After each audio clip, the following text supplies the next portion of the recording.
मुल्क का हर इंसान कह रहा है तुम सलामत रहो 1000 बरस, हर बरस के हो दिन 50,000। शुक्रिया पाकिस्तान।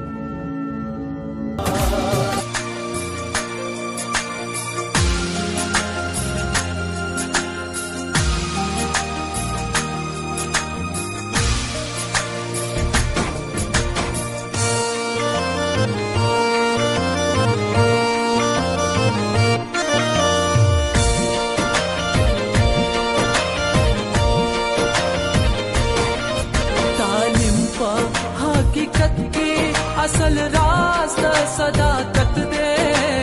हो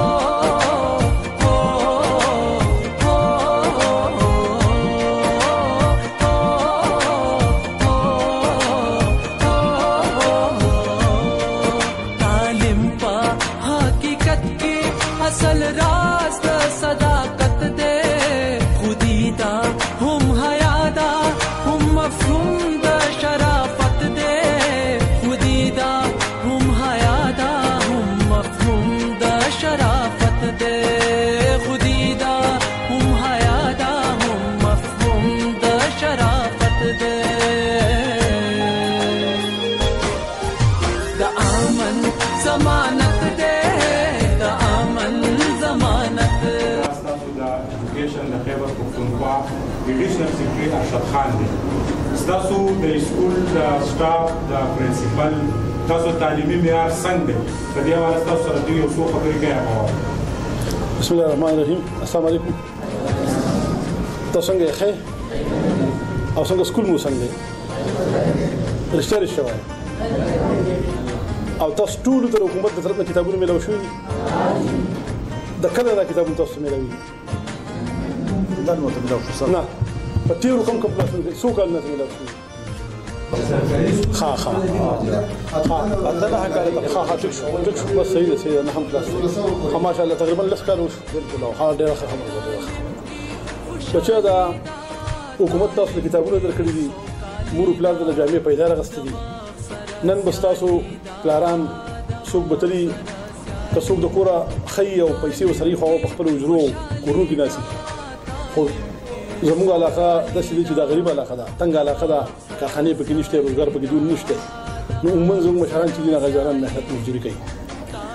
تاسو ګوره پکې ته لګېدلې دي کتابونه د حکومت درکړي ټول خپل جامع مغوستي دي تاسو خپل مور پلار د دې لپاره راځي چې تاسو لا شاید د سبق وایي تاسو پته نشته چې تاسو د پاره چې کوم والدین جامع اخلي یا پیسې اخلي یا تاسو سکول ته راځي هغه جب کلاس کوي تاسو 10 روپۍ یا 20 روپۍ کوم خرڅ درکړي چې دا هغه د پاره هغه سونه مهنت کوي او موږ مسلمانان یو او په دې خبره باندې یقین لرو چې الله تعالی پاک موږ د دنیا ته یو مقصد لپاره راځي ای ورځ به دې راځي چې هغه ته موږ د قیامت ورځ وایو الله تعالی به موږ سره حساب کتاب کوي تاسو د والدینو په تاسو حق ته او تاسو په خپل والدینو حق ته تاسو په والدینو د حق ته چې تاسو ته صحیح تعلیم درکړي او تاسو د والدینو په تاسو د حق ته چې هغه ځانان د خپل مهنت مزدوري نه یا د خپل مال جایداد نه یو پیسې راوباسي او هغه په تاسو په جامو باندې په پیسې باندې په کتاب باندې ولګي نه کفرض که تاسو د خپل والدینو سره د ایماندارۍ سلوک ونه کوي او تاسو د خپل ټیم په تعلیم کې تیر نه کوي نو یوازې دا نه چې په دې دنیا کې بس تاسو ژوند بیا سختي پځې د دې چې تاسو راشي په دفتر کې کېنئ افسران شئ خو دفتري مو د عزت خوندان شئ بیا به په بازارونو کې په پټو کې به کشای ویل چې وای خدای دې نه کی که تاسو د خپل مور او پلار چې هغه په تاسو باندې کم شفقت کړی دی او د خپل جب د پیسې راځي په تاسو لګولې ده او د هغه د غمینې د هغه د محبت حق ادا کوي او سبق وایي نه که تاسو وګورئ په دې سکول کې نن ټول خپل چې کوم موټر ولاړ دی ټول موټر د مال حکومت راکړي په دې سکول کې ما سبق وایي په 1980 کې د سکول نو ته 35 سال مخکې کې دې چې بچي چې 10 کال بعد د دې خپل موټر تاسو مولړي سرکار په دې چې سرکار په ډرایور ناسي او تاسو دا وړه ماشومان چې ناسي د ټول سګر سره نه زما تاسو دا خبره ده چې ځان چې مور او پلار د باندې پیسې لګي وخت د څه درکړی دی ډیر تاسو مرګري ځانو څوک لګي په مسخانو کې څه ټوب زکه څوک لګي په پټو کې د پلارانو سره کښې بل چوي تاسو باندې الله رحم کړی چې تاسو د راغلي او سبق وایي نه الله تعالی د دې رحم شکر په دې طریقو وباسي چې مهنت وکړي خپل سبق په خاطر قصر وایي او کوشش وکړي چې د الله رحم د باندې نورم زیات شي او تاسو نه ډېر لوی شي په خبرو باندې څوک نه حقيقي هر انسان په دې حقيقي چې خبره ووري هغه سوچ وکړي تاسو نن لاړ شئ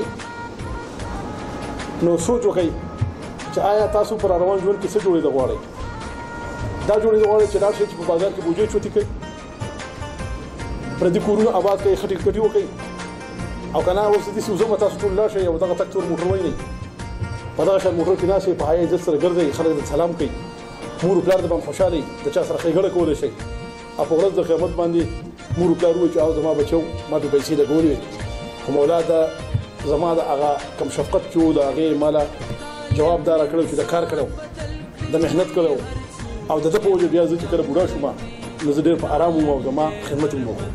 نو په دنیا کې مې عزت من شي په آخرت کې مې عزت من شي تاسو نه نه شپې د پاره چې کله لاړ شي په کټ کې سملای په دې خبره به سوچ کوئ او که فرض که تاسو دا خوښوئ چې په دنیا کې عزت من شي او په ورځ د قیامت د مور پلار د حق مخلاص شي نو انګریزان وایي keep your head down مطلب کتاب ته ګوره د خپل کتاب ته وګورئ په دې کې چې هغه زده کوي او مهنت وکړي ډېر مننه